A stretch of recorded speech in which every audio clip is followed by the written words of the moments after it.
Two shades with the motive power on the gray encounter. Well, Merry Christmas from the Yoknapatawpha Railway. I wanted to make this little video today to try to get everybody in the Christmas spirit. Those are not already in the Christmas spirit. I want to give you a little video tour of my model railroad, the Yoknapatawpha Ry. We're going to start off at my fictional little town of Faulkner, Mississippi. We got a few industries here that I model. There you see the Faulkner Depot. In the background, you see the McCarty Cotton Compress.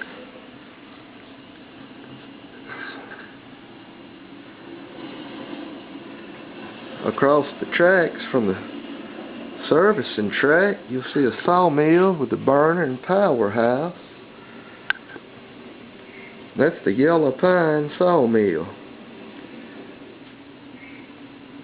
As with most railroads, the Yoknapatawpha was founded in the timber industry, and that's the origins of it. It developed into a small short line railroad from its beginnings in logging.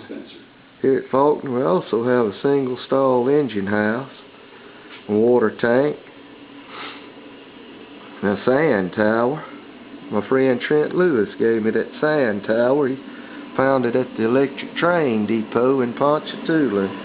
Brought it to me and I put it to good use. Sitting in front of the sand tower is a little model die cast in 280 that I bought undecorated, and I lettered it for Mississippi Central 105.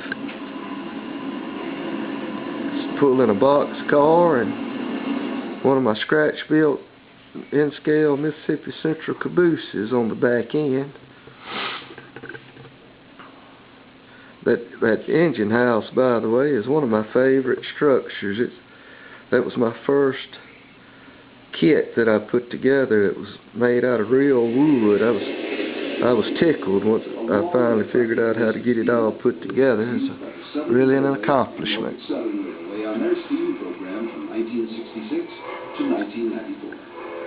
Here we go to another one of my favorite engines. It's a Bachmann Spectrum Heavy Mountain 482. It's lettered wrong. It's 2981, which that's the number for a Illinois Central 210-2 or Central type engine. But she is a smooth running engine, and I can look over that. Here in a minute we'll come back and get on the throttle and we'll start her up. She's on a 20-car train right now. She's a smooth runner, I'll tell you what. There's the ice house in the back. There's my little Atlas Shay. I like that engine too. It runs good. It runs just about as good as a model diesel locomotive. And we'll be leaving Faulkner now.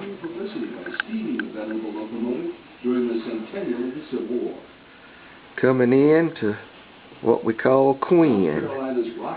There's another one of those cabooses. There you see Quinn Tower and the interchange track and the diamond. There's the Quinn Church. My friend Mayro built that for me. It's an excellent model. Another one of my favorite structures on the layout. There's the Illinois Central Reefer sitting on the main line of the Bogalusa, Quinn, and Gulf Railroad. This building is a combination general store, depot, and boarding house. There's some outhouses back there behind the shotgun shacks at Quinn. My friend Mayro built them for me too. That lantern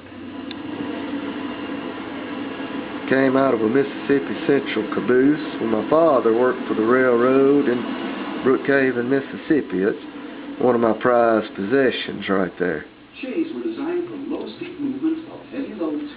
And as we leave Quinn, we round the curve, we come to the Lift Bridge. Outstanding model right there.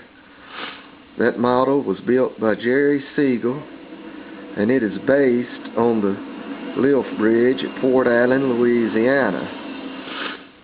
I think Jerry did an outstanding job on this bridge. For the most part, it looks exactly like the bridge at Fort Allen. And we have a work barge in the background sitting in the river. We're getting ready to build a ferry operation on that back side of that bridge.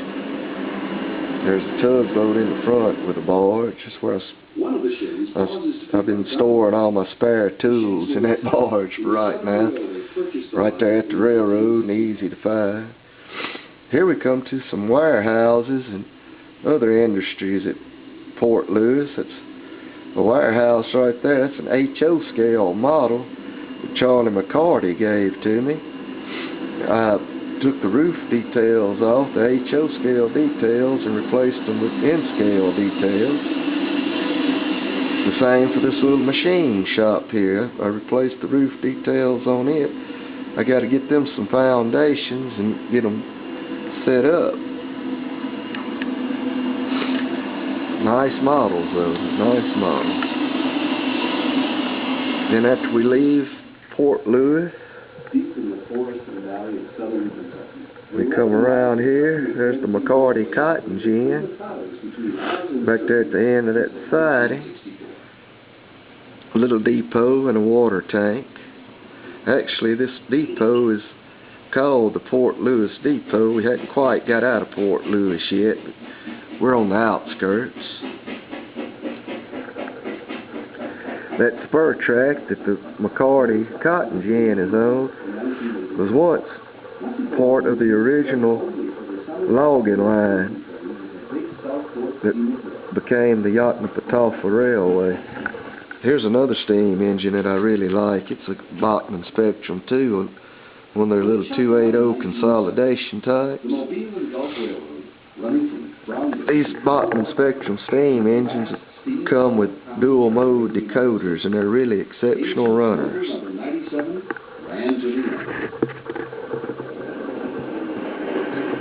Here we're coming up on the spur track at Audrey, Mississippi. She'll hold approximately 5 freight cars.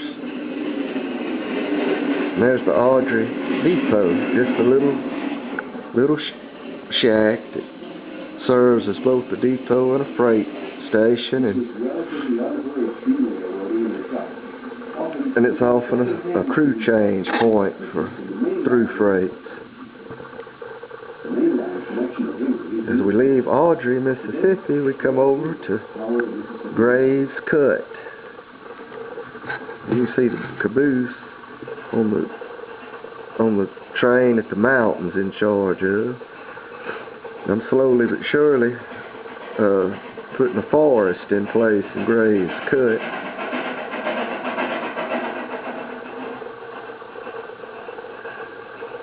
As we leave Graves Cut, we go over a bridge. It crosses Cherokee Road. That's a little rural gravel road that goes under the railway here. You got a little plate girder bridge that goes over it. Now I'm back and get a panoramic view of Faulkner. You can see the sawmill complex in the background, the water tank, the powerhouse. This is the most scenic part of the layout so far. It's Faulkner. I'm slowly but surely gonna get this thing scenic to where it actually look good when I make videos for y'all. Let's get this show on the road, shall we? Let's see if we can get this mountain type over the road with this train. This is why I love the Bachmann Spectrum mountains, or Bachmann Spectrum locomotives in general. This mountain type, 2981. It's the creme de la creme of the steam locomotive fleet. It's a smooth runner. Got a dual mode decoder on board.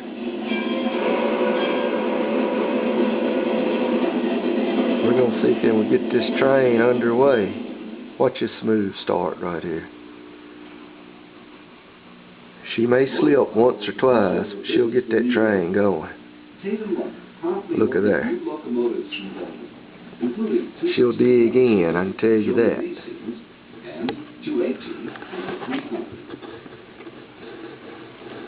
It'll slip again. Well, she's got it now. There's no stopping her. Once she hits these diamonds, the queen, her and that train's going around the layout. One of my favorite spots to shoot videos is this lift bridge. I love to watch trains go over it. That is so sweet right there. With its first switch, number 250 gets underway through the pine forests south of Hattiesburg. Number 250 soon bears down on the only open agency station on the railroad at New Augusta.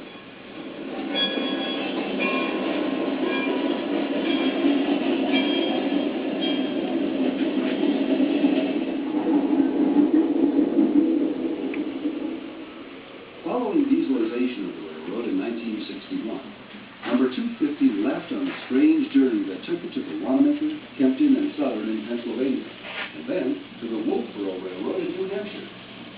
The Wolfboro is closed, but the first little prairie was still in New Hampshire at last report.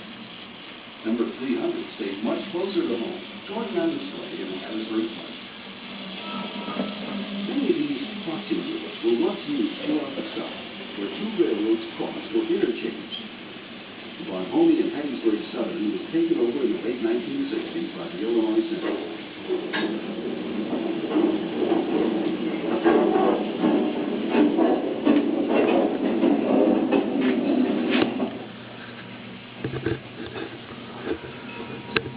Well, that's my model railway. I hope y'all enjoyed our little tour there. Some of y'all come by sometime and we'll run trains. Hope y'all all have a Merry Christmas. I hope to see y'all all at the banquet in January. Merry Christmas, y'all. Greatest bunch of guys I have the pleasure of knowing. Happy New Year. We'll see y'all on the flip side. I'm going to shut this camera down and do me a little switching now. Bye, y'all.